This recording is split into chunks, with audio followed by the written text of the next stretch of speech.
Well, what's going on, guys? It's 6:38 at night. It's still the 26th of February, 2024. You know me, the Weaver Giant City, Roseman, California, always having a conniption fit one way or another. Okay, so I've been off the circuit all the time today, just trying to stay the hell away from stuff because other things are happening. But I'll say the word "but" on that one. We do have an issue. I got an issue regarding First Amendment rights, always. But my issue is dealing with social media, and they're still trying to consider whether or not social media is going to be covered by rules and regulations or not. Are they not? But I don't think they've looked at it in a different aspect at this point over here. The social media companies, or the considered private persons, and there's also interpretations in the laws on that one. I'm not a legal expert, guys. I'm not a guru in anything, but I had a little bit of a burn my keister on this when I had to do just a little bit of digging here. What drove me crazy on some of these things is how companies and corporations were treated um, when it came down for federal elections and donations and stuff, and where they considered corporations or public. And if they were public, they could be limited to how much money that they could give. And if it's corporations, they definitely have to have the rules and regulations on that one. I mean, limitation on the corporate side, but on a person, they could throw in about 100, 500,000 if they needed to. And it was Citizens United challenged to campaign finance. I'm reading it off of. Um, Here, let me get this up here one more time. The Brennan Center for Justice. BrennanCenter.org. And they were trying to explain this in a 2019 article published by Tim Lau. Heading of it was January 21st, 2020 will mark a decade from the time the posting was done. Since the Supreme Court's ruling in Citizens United versus Federal Election Commission, a controversial decision that reversed century-old campaign finance restrictions and enabled corporations and other outside groups to spend unlimited funds on elections. And if they are considered that, if they're not under any financial restrictions, that means rules and regulations will be thrown out. While wealthy donors and corporations, according to the article, and special interest group have long had an outside influence in elections, that sway has dramatically expanded since the Citizens United decision, with negative repercussions for American democracy in the fight against political corruption. Basically, corporations from other places can actually influence everybody and have the legal right to do so. In that case, are they subject to rules and regulations or any federal laws? And that would be up to the federal government. But the states are taking it upon themselves to regulate your social media. If you're under 17 or under, or actually 16 or under, you're FUBAR. Because they would consider you a threat to them one way or another. Yeah, I did use the T word on this one. Because you can influence others by not voting the way other people want you to vote. Shocking. TikTok, Twitter when it was called Twitter, and then a few social posts left and right, Instagram. Oh yeah, good influencers right there. But some people were worried about foreign invaders, not the physical kind, but the cyber kind coming in and trolling people left and right and influencing people to vote a certain way or not. Of course, they still get that thought in their head, but they wanted to shut off the students' access the kids access to social media, basically. So we got 3 states in the federal docket right now that are having a conniption fit over this. Sorry. I ain't feeling too good these days. Okay, so if I can just get the docket up for the Supreme Court. They are hearing arguments about this one. Under Supreme Court.gov,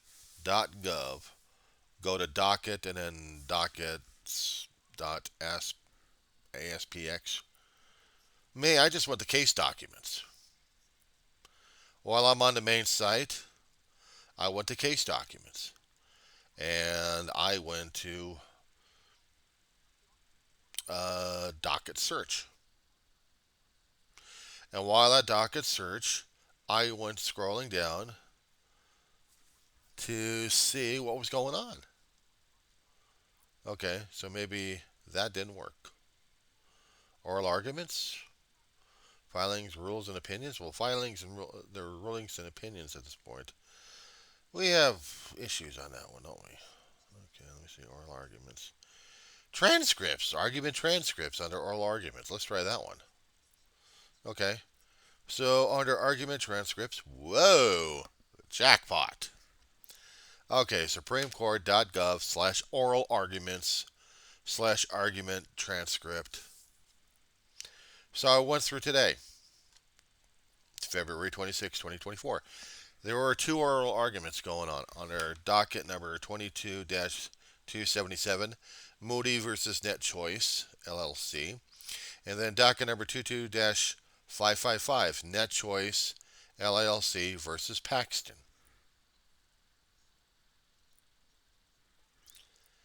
Keep this in mind. This stuff is dynamite. This stuff is needed. This stuff we must have. We must listen to. We must download. And of course, argument first this morning in case 22-277, Moody versus Net Choice. I gotta download that one.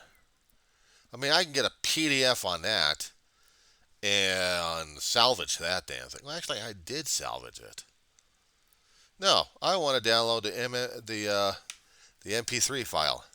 That's gonna take it a while. That'll take us some time. Because I want to listen to the 2 hours and 22 minutes and 30 seconds worth of it. But if I'm going to be doing that, I'd rather be going on YouTube and seeing it that way. Because YouTube will have it. So that's Moody versus Net Choice. So what's the next one? Okay, how about we do Net Choice LLC versus Paxton. Ish. I want that one downloaded. I want my files. I feel so special and privileged. I got information. Okay. At least Net Choice versus Paxton's about almost an hour and 20 minutes and a few seconds. But these are necessary because they are affecting social media as we know it. Now, it's one thing that we're subject under the terms and conditions of the social media. They felt like they were not governed, but there had been cases, if I get my faulty memory going here, that they kept being interrogated by both Senate and House on this one. Head CEOs would come in there and get their asses torn apart. They have to have federal rules and regulations, not just going over to the government and get their asses torn apart. They have to have rules and regulations. They got to have federal oversight. But if we're not doing the federal oversight, is it up to the state to do the oversight on each company at this point? Meaning, okay, let's throw this one out. X, we know, used to be Twitter, or known as Twitter. And before it was owned by Elon Musk, Twitter actually had been able to throw some people out, or some types of groups out, but they still allowed other groups in. Lousy policing, but and they would spout off with their anti this, anti this. We're going to be anti human. Therefore, we're going to be scaring the living crap out of people. How about that one? Didn't like that one at all. So they kept screaming to the federal government. We want regulations. Tell us what we need to do. Your guys are bitching and griping about this one, but you can't get off your dead ass to do this shit. And they were right.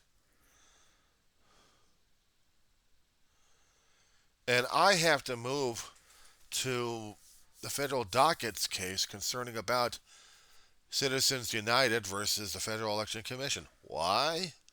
Because I'm looking at that particular case of how they're treating the companies as a person or as corporations. Corporations, they can be regulated.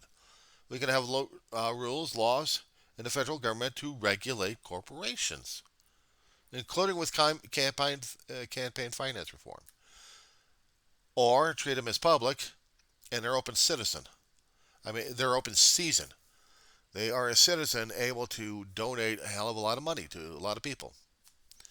But in that case, they're without rules and regulations and oversight. Do we have any rules and regulations and laws as an oversight to us? The answer is yes. We have federal laws, we also have state laws. But we have to have a legislature to enact upon them. We have to have the states to enact upon what our code of behavior should be or should not be. Meaning, if this wasn't posted on social media, if this wasn't posted, but just probably out in public somewhere, if I went outside screaming and yelling a lot of things that YouTube and Google would not allow me to do right now,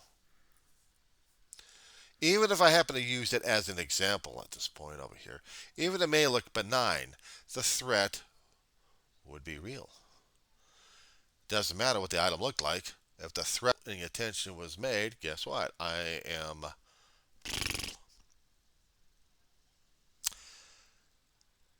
If I go on social media, I am subject under the terms and conditions of a private company because I have subjected myself to the private company's terms and conditions. And if I do not do them, I will not be able to use them for my own purposes. Okay, shall we say something about this one here? Besides Russia trying to spreading dissension upon everybody else one way or another, I'm going to mute the Rachel Maddow show. It's MSNBC, so she's got the last several minutes on this one. But I want to see what the next person's coming up. See if they're going to be talking about the social media. So, okay, let's just say I go on my YouTube channel.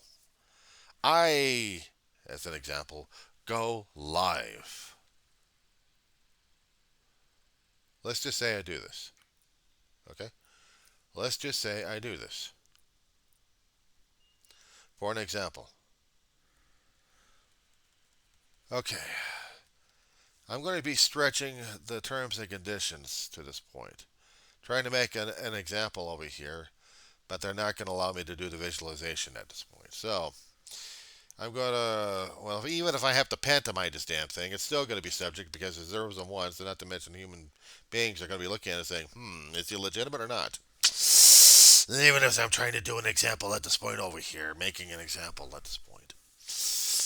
I wanted to do something benign. I wanted to go crazy on people at this point. I wanted to go in this particular mental form and format here to actually say and do something totally nasty and dastardly to people. Let's just say on my own channel, I want to do some nastily dastardies at this point. I want to be a bad boy.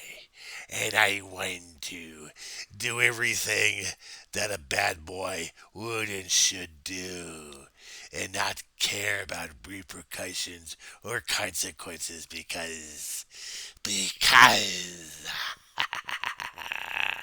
I feel the nastily and disastly. We must do this. We must, we must, we must, and we gotta cut it on that one. A characterization, nothing more. But even if a characterization could be taken seriously enough, that's grounds for dismissal. That's grounds for me being off social media.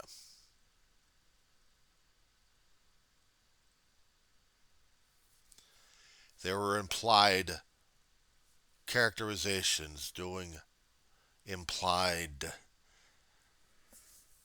hypotheticals that would have been misinterpreted as factual. I have to be careful with my words because there are some things I want to say, but other things I cannot say.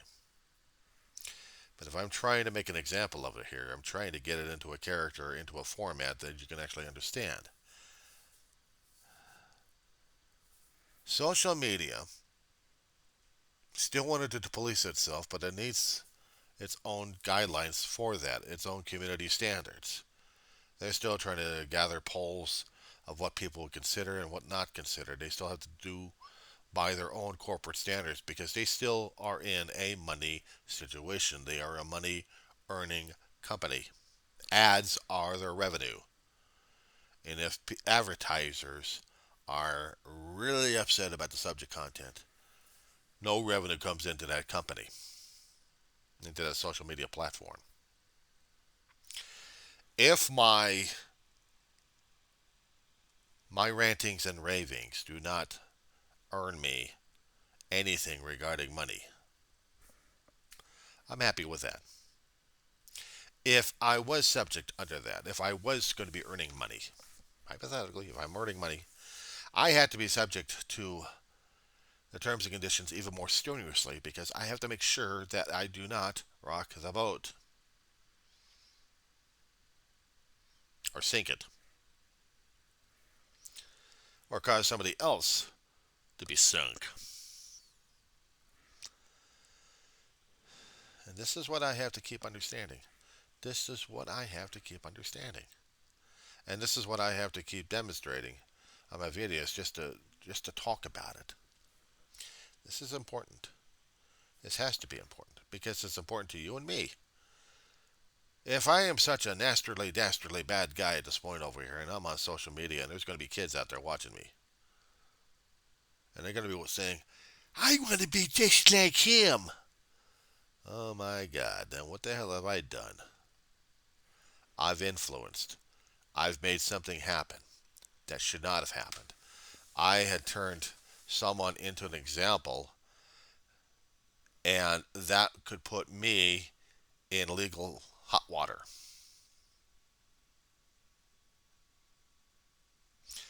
That's why we always have to consider we have to put ourselves into a mode where we have to self-regulate ourselves. But if we're going to be all out crazy and we think we got the absolute freedom for it, we got to understand there's no such thing as absolute freedom unless you're going outside the law and then trying to do stuff that other people would consider against the law and bust your butt for that one. In this country, we're supposed to be rules and regulations and laws. We're supposed to have freedom up to a certain point that would consider it a straitjacket or maybe a padded room. Confining, isn't it? We want more freedom. We have to earn it, right? That's what we keep thinking. But we are subject to terms and conditions of corporates and companies, the social media people that we're using the platforms to get our messages across. And the state supreme, the state supreme courts ruled one way. Their legislatures had ruled one way that there has to be regulations on freedom of speech and how they're governed. We got the federal government not going to be doing a damn thing about it, so it's up to the court system. It's up to the Supreme Court because they've already heard their oral arguments. They're going to try to make the determination at this point. Does the states have the right to regulate the social media companies, or is it up to the federal government? And if it is up to the federal government, where's the damn rules and regulations for the damn thing? Are the social media companies considered as people, or are they considered as corporations? And if they are corporations, why aren't they considered as under rules and regulations and what we consider as such? But I keep going back to a few court cases, and one of them is sticking to my head is the Citizen United versus the FEC at this point, Federal Elections Commission, because it basically said that companies and corporations are people. They're not corporations, would they be subject under rules and regulations? There may be other court cases I've missed, and trying to do the Google searches, I'm trying to find that kind of stuff. As I said before, I'm not a guru at this damn thing. I'm not a legal scholar. I'm not even a legal student, let alone work for the courts. Trying to be a researcher. I mean, dig through a hell of a lot of books and do a lot of cross-referencing just to see which particular court case is which. There are a lot of them, but if they are in the system, it would be some time to research and cross-reference what I need and what I don't need. I've got several stuff that I still have to pour through. News articles, opinion papers, and a few court decisions. I still got to do a little more research on this one. I'm not hip on the states. I'm trying to be hip on the Supreme. But the states have their own things. You're making a law that's going to be affecting your freedom. We already have federal and state laws that affect our freedom of speech at this point over here. I can't yell fire in theaters unless there's an actual fire. It's considered a felony. At least I know here in the state of California. Anywhere else, maybe or maybe not. I don't know. I'm an adult, but I'm still subject under rules and regulations. I'm still subject under laws. So, what kind of laws would the social media platforms be regulated under if there is such a thing for regulations for these guys? Are they considered public or are they considered corporations? And if they're corporations, why aren't they federally regulated? And why aren't the states regulating them? Well, the states are trying to regulate them. And that's what we're finding it out in the Supreme Court. What kind of regulations are we talking about? Let's see. You're 17 and under, you don't have a voice. You're 16 and under, you definitely don't have a voice. And you're going to get screwed on this one. You don't matter. We're trying to protect you by keeping you from communicating with anybody and everybody. That's how I interpret it. So now we're going against the First Amendment rights. So how far does the First Amendment rights affect? To what age group? To what age bracket? And is this going to be applied towards the social medias? Are they federally regulated? Or are they not regulated? But are they still subject under the U.S. Constitution at this point for allowing everybody else to have freedom of speech, including the teenagers, including the kids? Yeah, there's a lot of crap out there, but there's also other things to be researching through. And there's also social interaction. So it's going to be interesting to hear it from the Supreme Court on this one. This is going to take some time, boys and girls.